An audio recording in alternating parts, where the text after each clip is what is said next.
भारत के पड़ोसी देश नेपाल की राजनीति इस समय काफ़ी चर्चा में है। हाल ही में नेपाल में हुए चुनाव और राजनीतिक घटनाओं ने वहां की सत्ता में बड़ा बदलाव ला दिया है। नेपाल की राजनीति लंबे समय से अस्थिर रही है। पिछले कुछ सालों में वहां कई बार सरकार बदली है और राजनीतिक दलों के बीच गठबंधन भी टूटे हैं। इसी कारण नेपाल की राजनीति हमेशा खबरों में बनी रहती है। हाल ही में नेपाल में चुनाव के बाद नई सरकार बनने की प्रक्रिया शुरू हुई थी। रिपोर्ट्स के मुताबिक कई बड़े राजनीतिक दल सत्ता के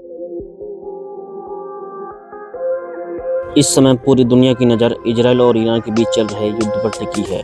मिडिल ईस्ट में हालात दिन प्रतिदिन गंभीर होते जा रहे हैं और कई देशों को डर है कि अगर ये संघर्ष और बढ़ा तो इसका असर पूरी दुनिया पर पड़ सकता है।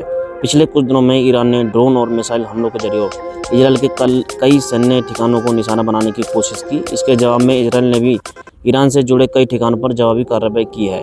इजरायल की एयर डिफेंस सिस्टम ने कई ड्रोन और मिसाइलों को हवा में ही नष्ट कर दिया, लेकिन कुछ हमलों में नुकसान भी हुआ। वहीं दूसरी तरफ इजरायल की जवाबी कार्रवाई में ईरान के सैन्य ठिकाने और हथियार को भारी नुकसान पहुंचाने की खबर सामने आ रही है।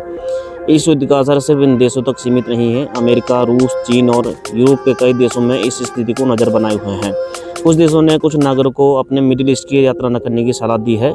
इतना ही नहीं, इस तनाव का असर पूरी दुनिया की अर्थव्यवस्था पर पड़ने